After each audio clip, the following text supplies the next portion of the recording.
Hello.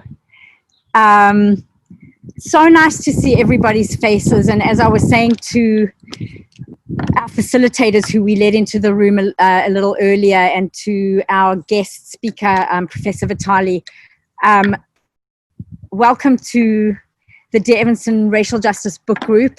We've been doing this for about 3 years, and usually we do this in one room at Fleetwood Jourdain, and we have dinner and we have time to talk and, you know, do things that are human and feel good and discuss hard topics, but we do it face to face in the flesh, and it's really different for me. This is the first real Zoom large group of people that I've done, and I have to thank Kimone Hendricks, who's helped me a ton pulling this together. And also we have our friend Wiki, who is in Pakistan in the middle of the night, who's helping us with the technology. So a shout out to him.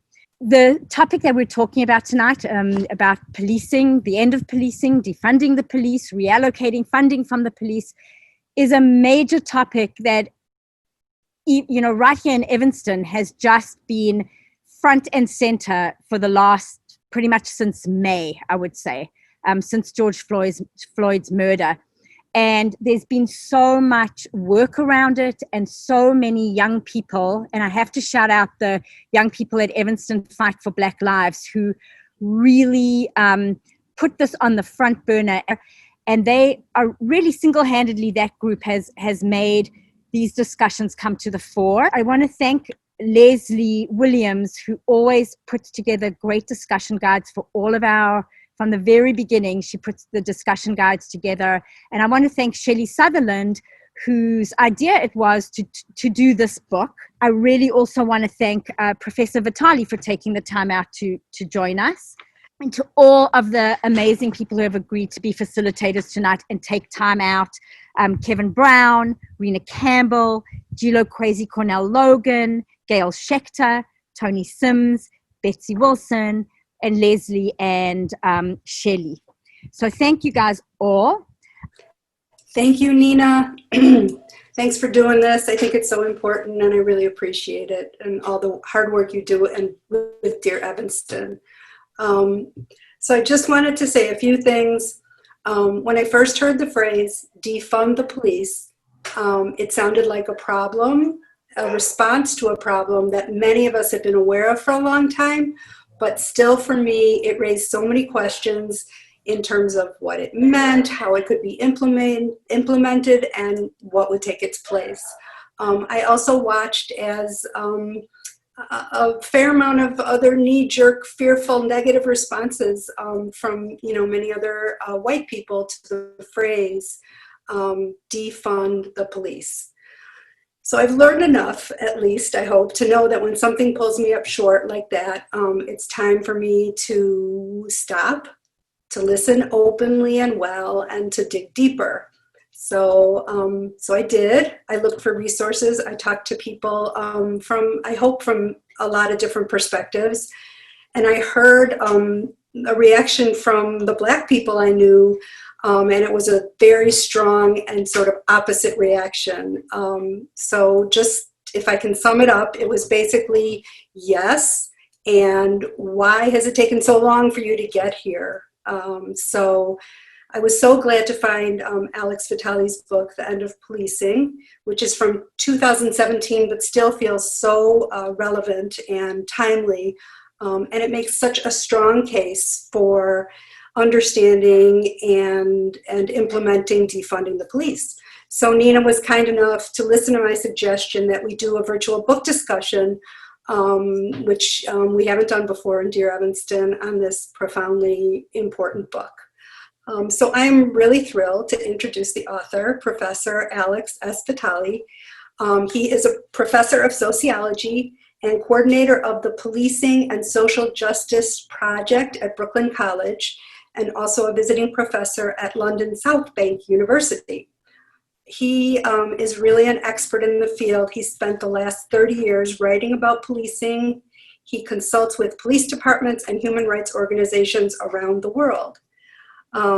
He is the author of 3 books and numerous articles and essays. So I just want to thank you, Professor Vitale, for being here tonight and helping us to kick off this book discussion. You bet. Thanks, Shelley, and everyone for the invitation. And I'm always so happy to get these invitations when I see local places really trying to honestly engage these ideas, to build the kinds of collaborative arrangements that hopefully will be capable of reshaping the politics of local places around the country. And that's really the moment that we're in. So I know a lot of people have kind of engaged the book, so I'm not going to just rehearse what's in the book. So I'll start with a little background about how I came to these ideas and then maybe just hit some key points. So as was mentioned, I started doing this work 30 years ago. I was working then at the San Francisco Coalition on Homelessness, but not working on criminal justice policies initially. I was working on housing policy and spending on healthcare and social services programs that would benefit folks who were unhoused. And that was really the kind of stuff I had studied in college. But what happened was around this period, in the early 90s, we began to see a really stepped up police harassment of homeless folks. The kind of criminalization of homelessness. And I learned a lesson. You know, my boss asked me to look into this and I became immersed in it. And what I figured out was that what had happened is that San Francisco, like a lot of cities around the country, had basically given up on the idea that they were going to house people and instead had turned the problem over to the police to manage, not to solve, but to kind of put a lid on it, to break up public encampments, to drive people out of, you know, high-class commercial areas, to you know, criminalize disorderly behavior, and that this lesson kind of has stuck with me over this 30-year period and played a big role in shaping the framing of the book, which is that whenever we see a problem turned over to the police to manage, we should be looking for the political failure that precedes that. And we can see this in so many arenas. We've created this austerity politics that has underfunded schools, that has defunded community centers, that has defunded family support programs. And then the problems that emerge out of that have been turned over to the police to manage. So part of what's happening here is that over the last 40 years, political leaders in both parties at all levels of government have basically capitulated to a kind of neoliberal austerity politics. And by that, I mean that in the face of global economic competition, which of course they help to stimulate through free trade regimes of various kinds, in the face of that, they've realized that they've decided that the only thing they can do to stimulate economic development is to subsidize the already most successful parts of the economy in hopes that some of that will trickle down to the rest of us. So that has meant pushing wealth up the economic ladder through tax breaks and subsidies and little inside real estate deals and, you know, Amazon getting people to outbid each other for a headquarters or a warehouse or whatever with this tax break and this subsidy. But the trickle down hasn't happened. What we've seen as a result of these economic policies is the rise of mass homelessness, the rise of failed schools, the rise of mass untreated mental health and substance abuse problems, the expansion of black markets of drugs and sex work and stolen property as people try to eke out a living outside the formal economy, which they no longer have access to. And these are exactly the problems that have been turned over to the police to manage. Because if you see what police actually do all day, every day, they're not chasing bank robbers, they're not finding hidden serial killers. They're breaking up homeless encampments. They're telling kids with nothing else to do to get off a street corner. They're responding to mental health crisis calls. They're dealing with overdoses. They're engaged in the policing of black markets through buy and bust operations and things like that.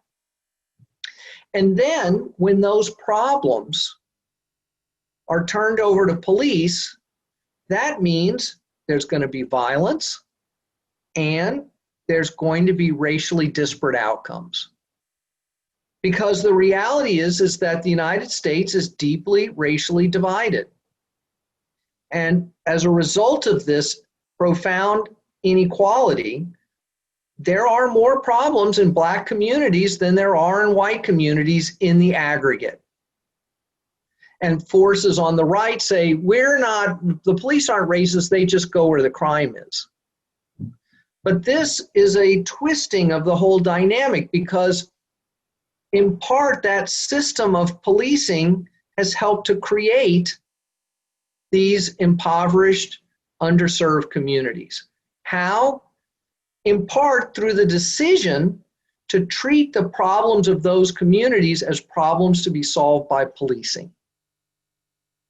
Right? The racism, the racially disparate outcomes, and the violence are baked in to those political decisions to turn the problems of black markets, substance abuse, mental health problems over to the police to manage. Wealthier communities get to manage their problems in different ways. They have access to high quality health insurance. Their schools are well funded because of the local property taxes that they pay in their nice suburbs. So the reforms that we've been told are going to fix this problem miss the mark because they imagine that the problems are rooted in the bad ideas, the bad behavior of individual officers making routine discretionary decisions. Whether it's the decision to shoot an unarmed black person or the decision to stop a black person driving a car without really having a reason to. Racial profiling, driving while black kind of stuff. And so they come up with reforms like implicit bias training or imagining that if they put body cameras on police, that this will deter them from bad conduct. Or we try to create accountability mechanisms, a lot of which are driven by an attempt to kind of look at these terrible worst case outcomes and then reverse engineer a solution that might have prevented that one bad outcome, that one horrible killing.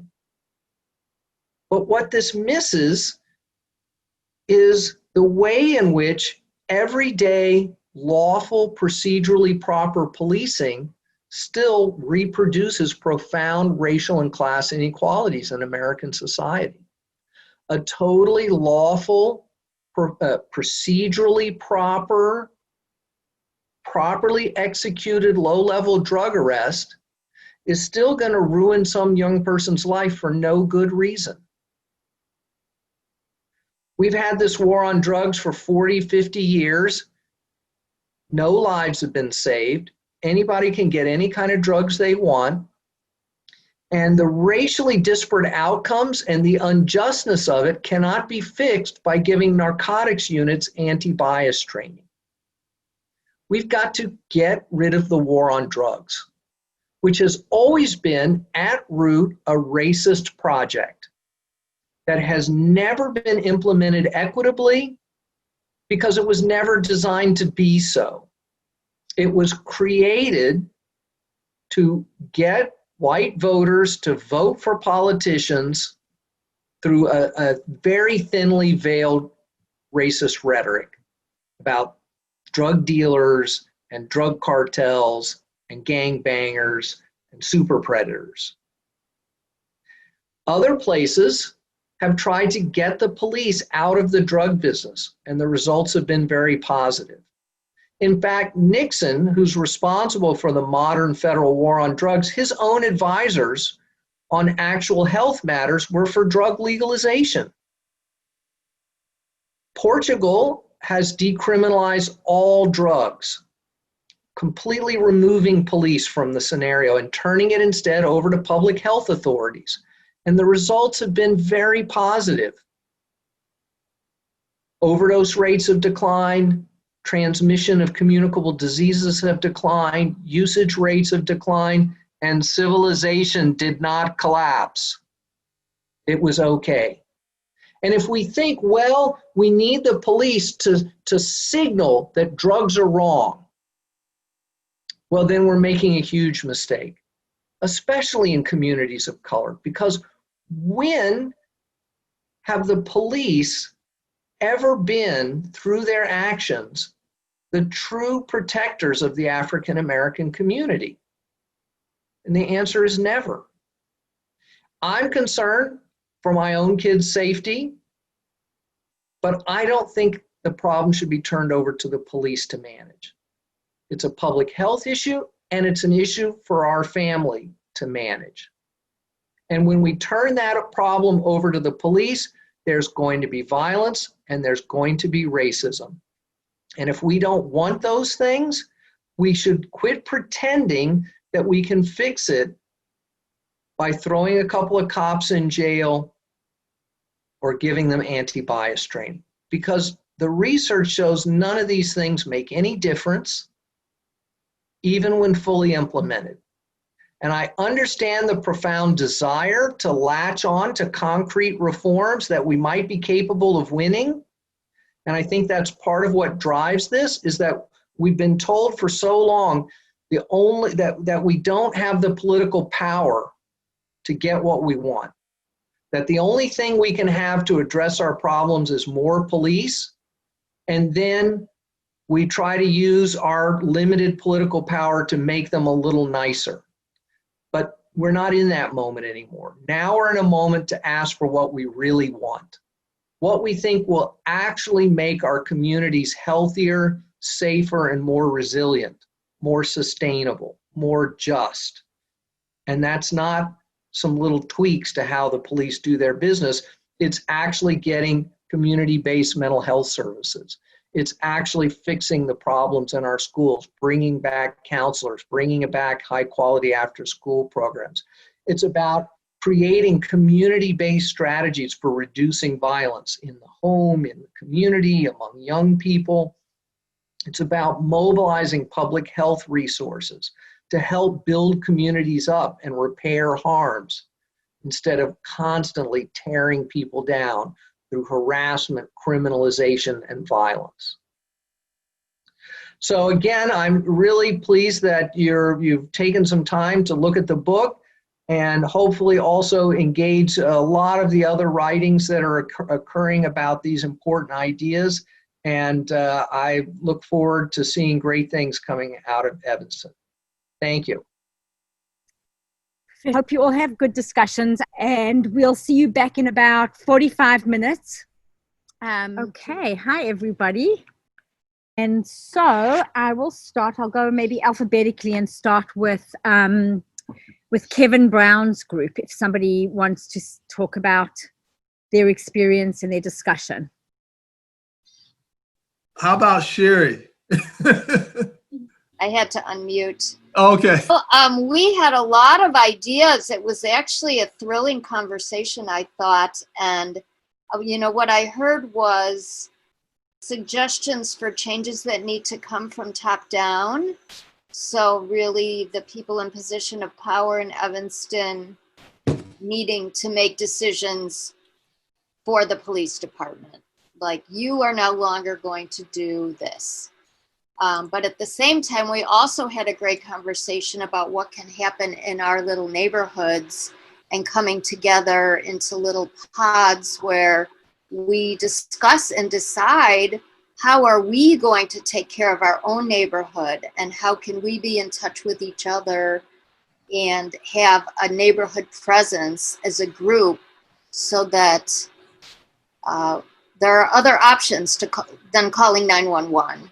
When there's any kind of an issue, that we all need to be better trained and better empowered to take action, to call on each other, and to know each other better. Awesome. That's my summary. Anyone else in the group? Anybody else? We did share just along the lines of when they talked about community organized safety.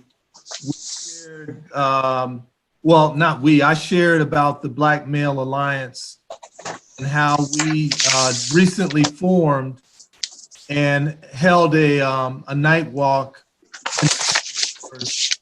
as a group of about 20, 25 people to bring a presence of community to known hotspots, calls for service to the police department, and how that is a proven violence prevention strategy.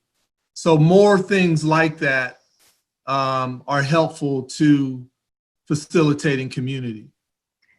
And I want to just say thank you, Kevin, because one of the things that I forgot at the start, which I've been writing about a lot in Dear Evanston, is the Black Male Alliance and how amazingly powerful it was.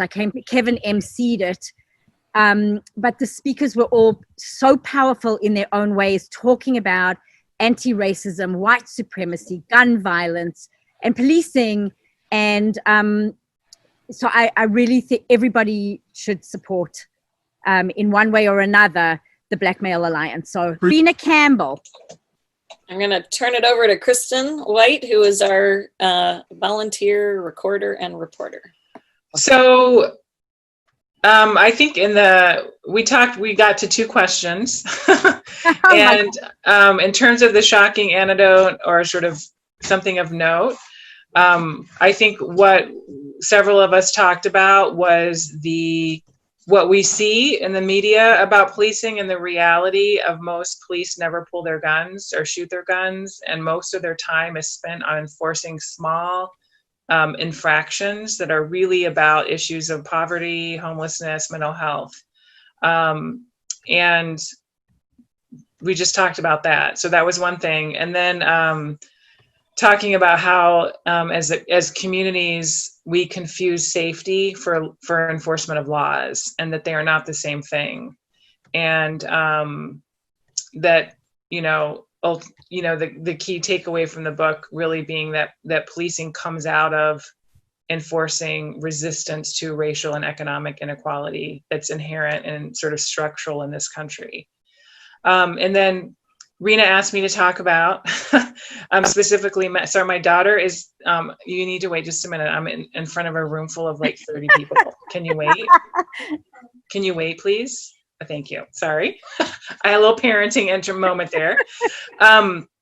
So what we talked about is, so I work at YWCA and we do domestic violence trainings with police officers. And we connected a year and a half ago with the Northeast Multi-Regional Training Organization, which is part of the Illinois Law Enforcement Training and Standards Board. And it was a whole new system for us. And when I met with them, I was really shocked in 2016, the state standard boards for the first time passed training standards for all police officers in a number of areas, including domestic violence, sexual assault, implicit bias, use of force, and how undeveloped those standards are. And the people training police officers are police officers. There are virtually no community partners who are in that space working with the state standards boards or with the regional training organizations. So our own Northeast Multi-Regional Training Group serves 300 police departments, and they work with no community partners. We were one of the first ones they'd worked with. So even though training is not the antidote to policing, we haven't even maxed out what is possible with training police officers to even determine what difference that could make. Okay, after Rena, we have Gilo. Yes, thank you, Nina. We had Tom so generously volunteer his community service towards our groups. He's going to share. I was sentenced to no, not at all. I think to skim over the top of it, and then I'll let other people chip in. What I heard kind of collectively from all of us is the reaction to the book was one of oh my gosh, it's been right there in front of us, and maybe we're suddenly available to listen to it. We've had our ears opened, or our, what do you say, the wool pulled out from over our eyes in some way. And so there's a lot of kind of resonance about that, and appreciation for the author being, I think Terry's put it this way, very simple, but not simplistic. So the book is really kind of a great primer on the origins of policing and the problems with policing and the problems with reform. And it makes, and upon reading it, you think, why are we doing the thing we're doing? And it feels so simple to shift resources. It feels so simple to take things off the plate from the police. Gilo talked about his experience consulting with the Evanston Police Department, and how the police themselves were like, man, you guys, well, I'm not quoting, but I mean that they were sort of surprised by how policed Evanston is, how much they are working all the time to police this and police that, and things that in their previous jobs in other districts and cities and whatever they hadn't, not that they hadn't had to work so hard, but they hadn't called in to do such kind of trivial things. Wow. And so we talked about what is the opportunity in front of us, and like I think one of the other groups mentioned this, that the crux of it seems to be are we comfortable redistributing the power? Monica, you said that, and it feels like power has to be redistributed probably from the top, but also from the sides. And we talked a little bit about things that are going on that maybe we all need to shoulder in on. Talked about the program, the restorative justice circles that are happening, that one can participate in. I don't know if that was, I wrote down Alderman Fleming's name. I don't know if she's spearheading that, or if she's just associated with it. She's doing it only in her ward at the moment. Yeah, there's the social worker and the EPD actually has been doing that training community-wide much longer. So I think it's great that the Ninth Ward has taken it on as a ward, but it's available and they have ongoing training. So people. And we talked about the reparation, the tie into to reparations, and one of the ideas that came up was just how maybe fundamental, if we want to start to shift investment, that housing is a really good place to shift investment to begin with, because it's determinant of a lot of other issues around the ability to get and keep a job, the ability to access resources, and to have community, which are part of what we would need in order to achieve safety from a community organized perspective, and not relying on military enforcement. And then we talked about a bunch of other stuff, but yeah, and the reparations committee, speaking about reallocating funds, that is, housing is their first line of attack. Okay, next is Gail Schechter. Oh, thank you. We had a very rich discussion, just like all the other groups. And Jarrett, are you willing to speak for the group? I can try.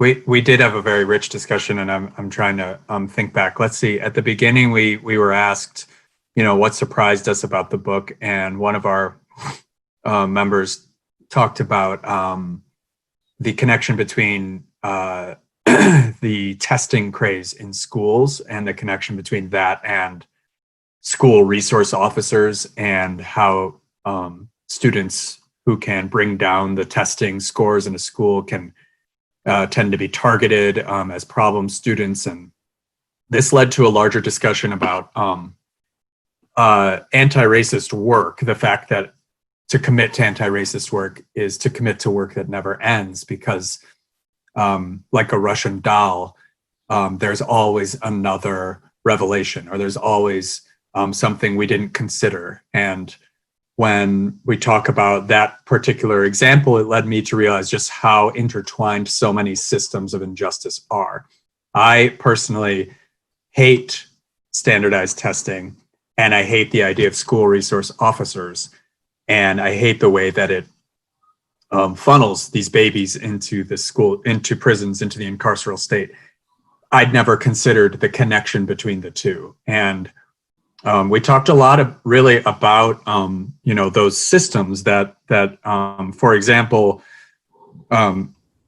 police in Evanston having to respond to, nuisance calls or stuff that they'd never had to respond to before, that in many ways, you have to drill deeper and deeper into so many injustices and systems that beset communities of color, from housing to issues of poverty to employment and homelessness. And the fact that we want the police to solve all these problems is just patently ridiculous. But that led us then to like the founding of the police, and why in many ways it's rooted in anti-Blackness, the original scar and wound that of America that will never heal. And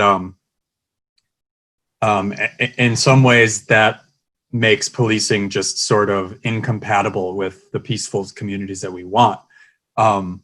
However, that led us then to talk about, well, what makes us feel safe in our communities? What is it, policing that makes us feel safe, or is it something else? Can we name what makes us safe in our neighborhoods? And we all talked about the importance of community, knowing neighbors, being involved, trusting our neighbors, and trusting that we can talk to them instead of trying to like get the police to solve these problems. However, ours was an all-white group, and we admitted that whatever we might feel in terms of safety is going to be rooted in our white privilege. And neighbors of ours, friends of ours who are Black or people of color can feel entirely different. However, there's nuance there, because we have friends of color and neighbors of color who have said, in instances of violent crime or violence being done to them or their home, they want someone to call.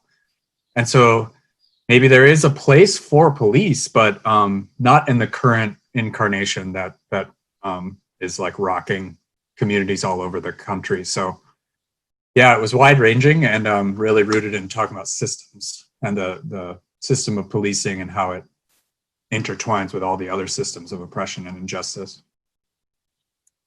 Thank you. A few days ago, I wrote a little piece in Dear Evanston about a woman who lives in the 6th ward, whose name I would not share, but who put a little thing on that app Nextdoor, the Nextdoor app, and she was beside herself because somebody had left a dresser drawer outside her garage door by her garbage cans, and her response was on Nextdoor, please come and get whoever it was who put this dresser drawer outside my garage, come and get it now, or I will be taking the security footage from my security camera to the police. And it speaks to what you're talking about, what makes us feel safe. I mean, there are so many other things that police could and should be used for, and this is the discussion we're trying to have. And I responded to her. I called 311 and I asked 311, what do you do if somebody puts a drawer outside your garage, whatever? And they said, oh, that's called fly dumping. And you just fill out this form over the phone and we'll send someone to pick it up, no charge to you. So I thought with myself about whether I was going to be obnoxious and judgmental to this woman or if I was going to be helpful. And I chose to be helpful and give her that information.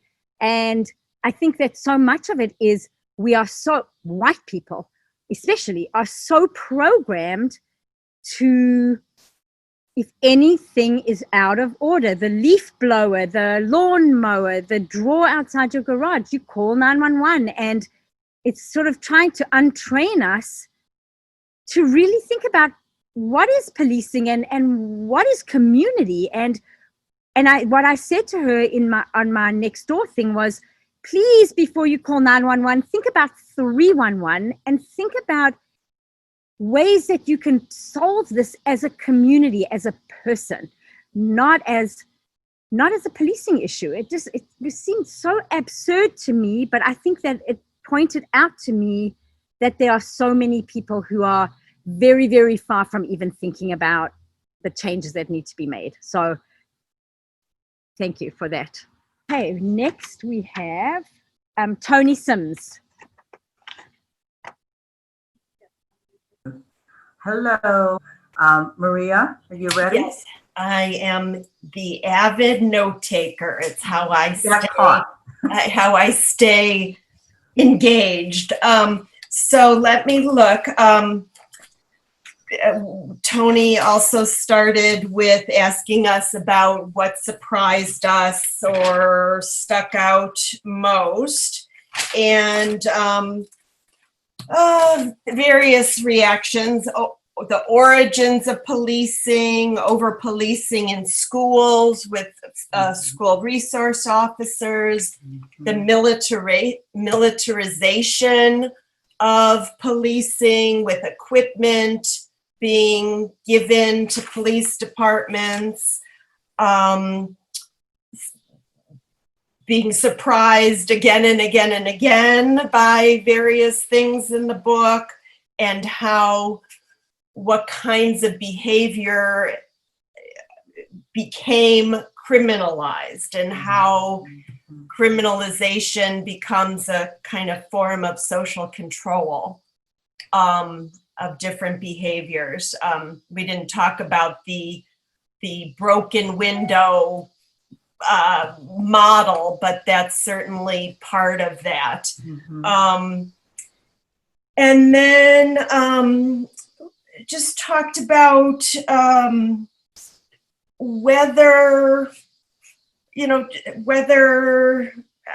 open we are as a community. Are people more open? Are white people more open? Not open? And Tony had a funny quip about Evanston being the capital of opinions, that many people have opinions. We're known for our opinions. And then let's see. In terms of community organized safety, we were talking about homelessness. Homelessness was talked about, and what sort of community responses there can be and have been to homeless people. And also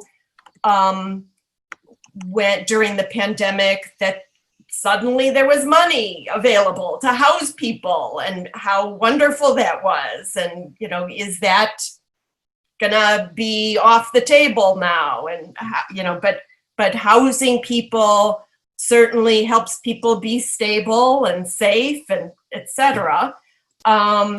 There was talk about Northwestern and its own private police force, and how that meshes or doesn't mesh with the Evanston police, and thinking about that presence also. And just, again, what are alternatives to calling the police? And the idea of being responsible, that this is our community, these are our children, these are our people, and how to speak up and talk to people, and perhaps say, hey, what's going on? What are you doing? Is that what you really want to be doing, to destroying that property? And this wonderful response that was given by a young man who was potentially damaging some property, and him apologizing and saying, I've had a really hard day. And no, that's not what I really want to be doing. Yeah. So that if we get in a mindset, if there is a mindset of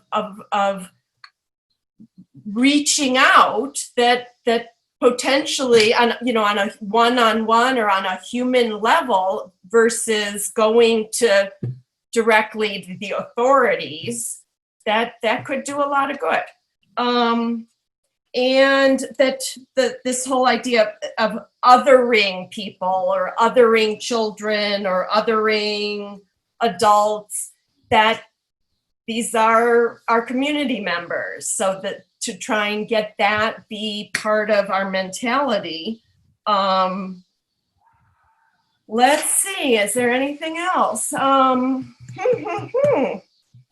maybe with students again, with Northwestern, how to include students also. And we didn't talk about what kind of community engagement or involvement Northwestern students do have with the community, but something to think more about. And I know that Northwestern's police department, I don't know if you know this, but they're a private police department, and they do not have the same transparency requirements as the City of Evanston Police Department.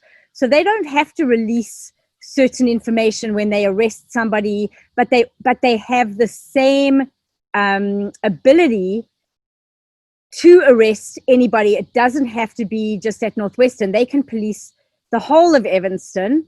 And if they arrest somebody who isn't a student, they don't have to release their information in the same way that the EPD would have to. And I think that's really interesting to me and problematic.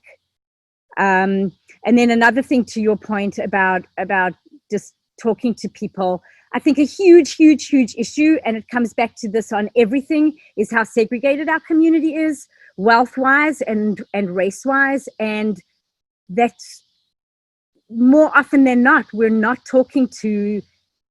othering people much more than talking to people, because we are so separated. And that's why it's easy for us to call the police on people. Okay, next is Betsy Wilson's group. Well, we had such a fascinating discussion. We could have talked for another hour. Judy did not fight back hard enough when I asked her to summarize, so I think that makes her it. Yeah, okay, great. So I'm happy to be going towards the end of this, because I can basically say, we talked a lot about a lot of the same things that other people talked about. In terms of what really stood out to us, the ways, just the history that was told in the beginning of the book about how the police system is tied to colonialism. Also how the police have kind of created the problems that they then are solving through this whole broken windows policing construct. And just the inequity in Evanston about who's getting arrested were some of the sort of initial things that stood out to people. What is some of the low-hanging fruit of things that we could change? We talked a little bit about sort of the social things that were more appropriately done by a social worker. One thing that we talked about, I don't think has come up yet, are tickets. I mean, why does someone with a gun have to stop you if you're speeding? Why can't you just get the ticket in the mail? So, the answer kind of being that it allows the police a way to start asking you a bunch of questions and poke around. But I thought that was an interesting part of the discussion that we had. We just sort of asked ourselves, what do the police do all day? Thought about that a little bit. And then also the question of sort of how we get from here to there. From our present conditions, how do we get to a place where the police are not dealing with, addiction, mental health, things that are just the result of poverty? We didn't really have good answers to that question, but I think we all sort of liked the question. And then we talked some about mentorship, and asked ourselves, why is that a police function? Wouldn't there be other groups in the community that would do a better job at that? And that led us into a discussion about resources and, when things are dropped, like for example, if an SRO is dropped from the school, like what happens to that money? It should be going to replace the functions that the police were filling. It doesn't seem like that's what's happening right now. And we talked some about restorative justice and about a theme that I've heard here a lot, just, how can the community respond to issues that we're referring to police right now? How can we have more of a community response to those issues? If I could spend 30 seconds just on the soapbox, I do think this is a really exciting time. As someone who's spent a lot of time intersecting with the criminal law system, this is a time in my career where it seems most likely for there to be real substantial reform. And, lots of times we feel kind of helpless to heal the brokenness of our world, especially our country right now. This is a context in which you each can have a real significant impact, where I think there's an opportunity. I'm hopeful that there's an opportunity here in Evanston to change the way we do police and to change the way we create safety and community. And boy, the council needs to hear from us. They are struggling with this. It's hard. It's scary. They're made uncomfortable by these decisions, and we need to encourage them to, we need to support them and encourage them to move forward and to take what may seem like risky actions, but that are ultimately going to make us all safer and stronger and more prosperous as a community. Next we have either Leslie, you want your group to go? Sure. So, we covered some of the same points, but I think our discussion was a little bit different in that, I think we agree that a lot of the things he talks about in the book are things that just should not be illegal anyway. We shouldn't be policing drugs and sexuality and immigrants and all that kind of thing. But that we also have to acknowledge that people of color are also the greatest victims of crime and violence. And that, we have had several young African-American men who have been shot recently. And, I know that one of the things that really pushed Robin Rue Simmons to get on the city council was concerns about shooting in the Fifth Ward. So, yes, it's true that there is a lot of needless over-policing of the Black community, but I think there are also a lot of people that feel that the Black community is in a sense under-policed, in the sense that violence is not really dealt with and people who are violent are not really dealt with.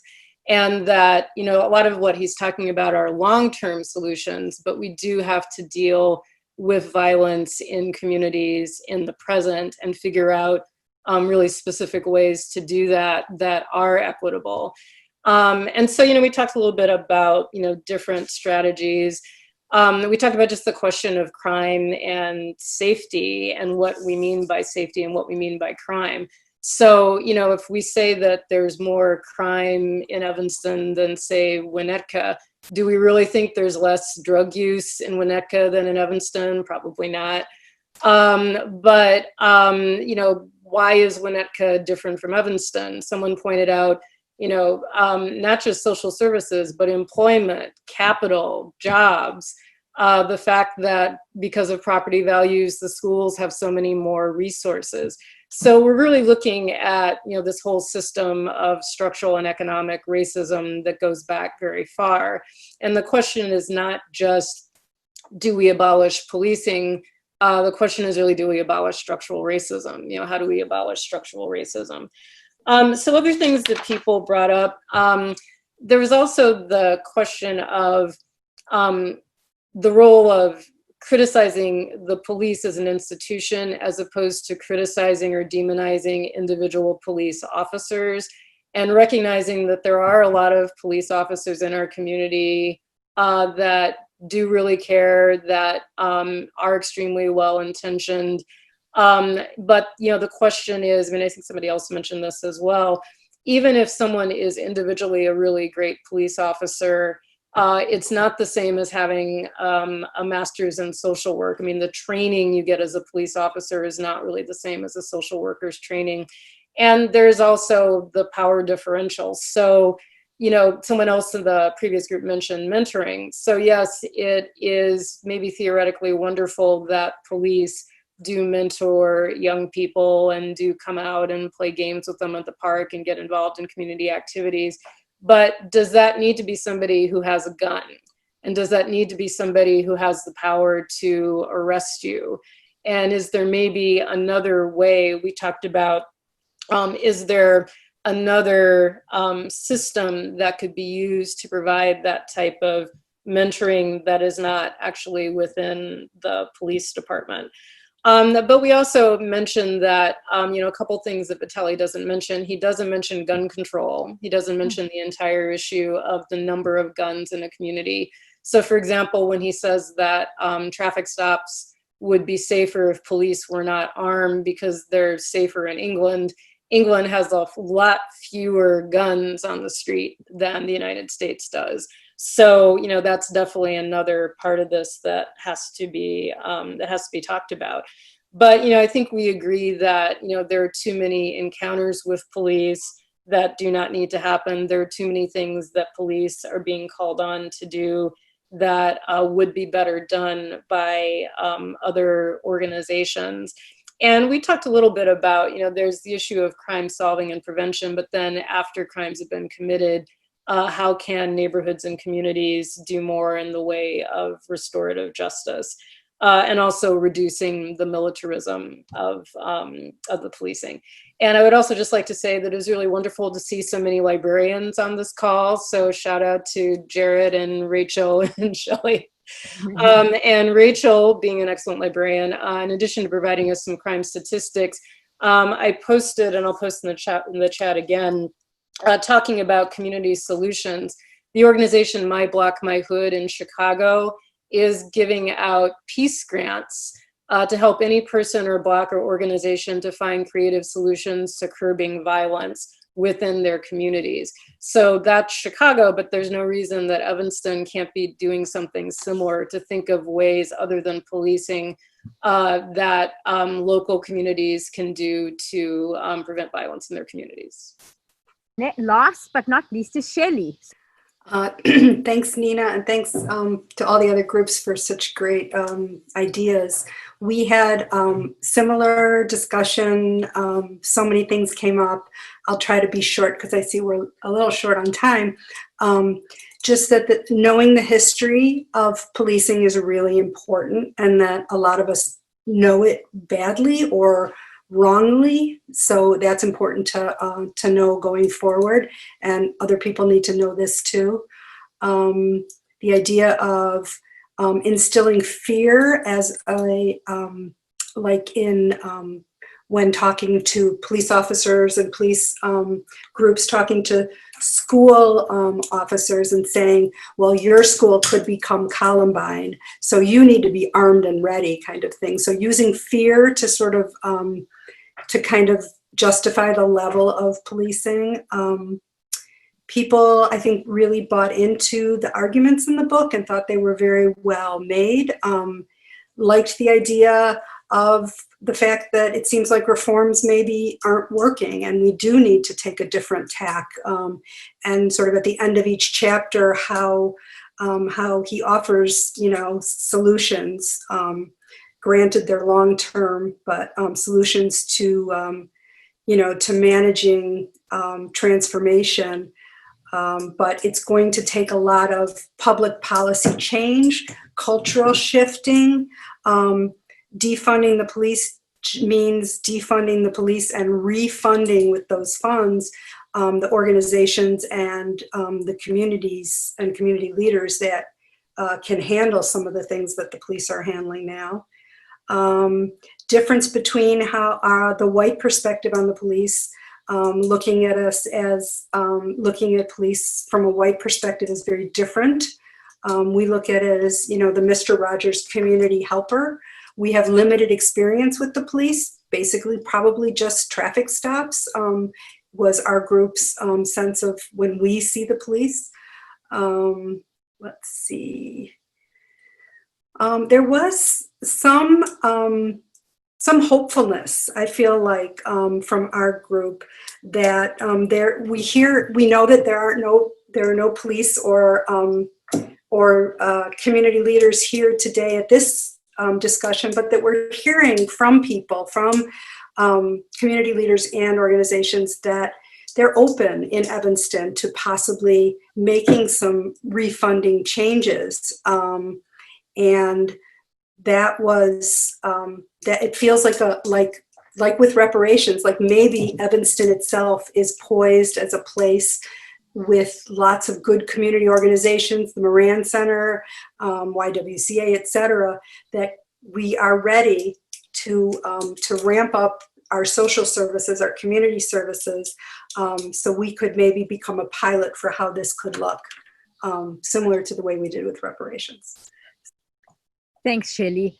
You know, one of the things that Chief Cook has said is, and he's right, he's an administrator, not a legislator, and we as people who vote for elected officials give the power to the police. They're doing what the public wants them to do, and so, you know, it's up to us to think about how policing should change. One more thing about, you know, talking about individual police officers and mentoring. And one of the things I think a lot about is, you know, I don't know how many of you know Adam Howard and Tasha Wilson in the police department, and several others who do a ton of work, off duty, on duty, in plain clothes, to connect with kids and to really empower kids. And yes, they do have guns and they are police officers, and in a you know, ideal world, in a post defunded world, when we have figured out where policing fits in our society, I think we wouldn't need them. But while policing is the way it is, I do feel respect for what they do, to get closer to kids, to support kids who don't have a lot of people in their corner, and to bridge the divide between their power and the kids. And yes, they could turn around and arrest a kid. So I struggle with that a little bit, knowing that, you know, they are truly remarkable people. And with that, I think I'm just going to say goodnight to everybody. Stay in touch, connect to dearevanston.org and sign up for the website. There's a donate button on Dear Evanston. You're welcome to donate, no pressure. And I think that's it. Come on, let's see you. Come on, where are you? We've been eating Jamaican food and drinking wine behind the scenes. Yes, don't wipe your mouth. Come on. L'chaim. Awesome, guys. Bye, guys. All right. Thank you. Bye-bye. Thank you all so much. Thank you, Nina.